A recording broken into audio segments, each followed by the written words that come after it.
Halo adik-adik semuanya, apa kabar? Ada sukacita di hati ya? Yes, yes, yes. Kakak juga bersukacita karena seminggu yang lalu mendapat buku cerita baru. Jadi begini, pada hari Senin teman kakak menelpon akan mengirimi buku cerita baru dan bukunya akan sampai pada hari Sabtu.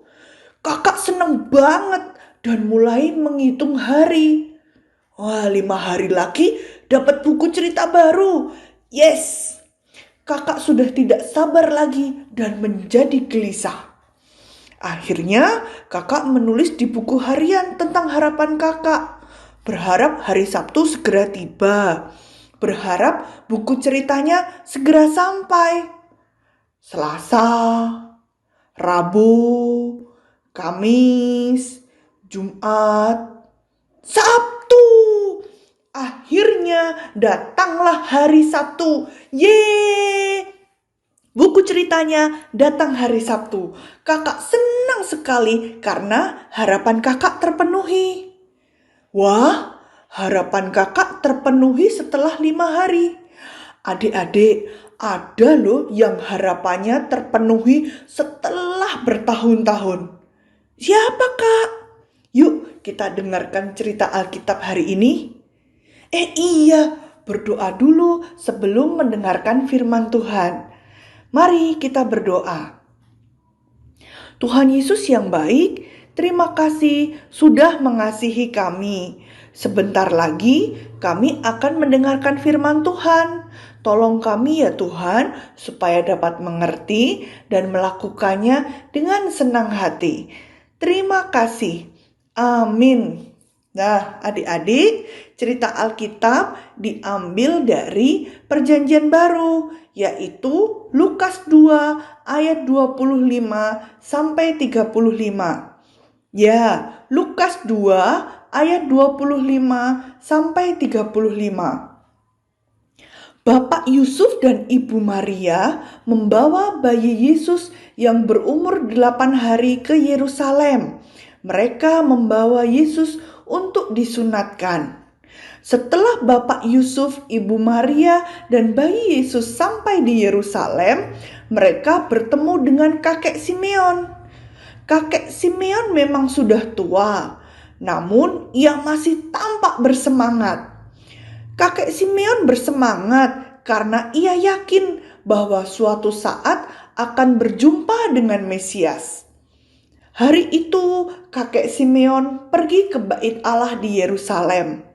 Saat ia melihat Bapak Yusuf dan Ibu Maria, ia tahu bahwa mereka sedang menggendong bayi Yesus. Bayi itu adalah Mesias, juru selamat.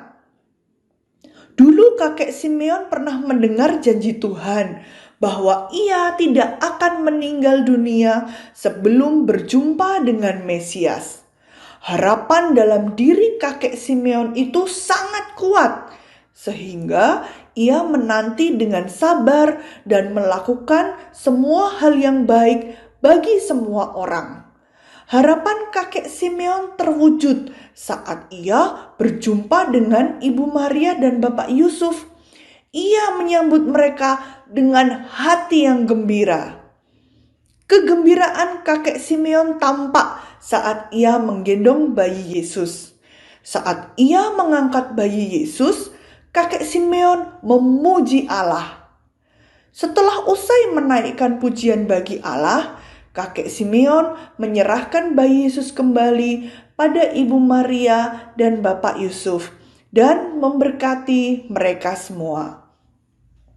Adik-adik, kita semua berharap bahwa keadaan yang kurang menyenangkan ini segera berakhir. Kita semua berharap dapat kembali belajar di sekolah, berharap dapat kembali sekolah minggu di gereja, berharap dapat bermain di luar rumah dengan gembira. Pengharapan yang disertai dengan perbuatan baik dan benar. Bagaimana caranya, Kak? Caranya begini, tetap rajin berdoa, menyampaikan harapan baik kepada Tuhan Yesus. Tetap rajin belajar di rumah meskipun sudah rindu sekolah dan teman-teman. Tetap menjaga kesehatan dengan makan sayur dan buah dan tidur teratur. Seperti kakek Simeon yang hidupnya penuh harapan kepada Mesias. Harapan itulah yang membuat ia hidup tekun melakukan yang baik dan benar. Bisa ya mencontoh kakek Simeon setia dalam pengharapan kepada Tuhan? Pasti bisa dan yakin bisa karena Tuhan menolong.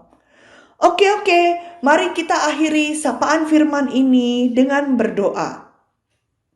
Terima kasih Tuhan Yesus sudah memberi yang terbaik untuk kami. Ajar kami supaya selalu hidup berpengharapan kepada Tuhan. Dan kami juga memohon supaya Tuhan menjaga kami selalu sehat. Terima kasih Tuhan Yesus. Amin. Semangat sehat ya adik-adik semuanya. Dadah.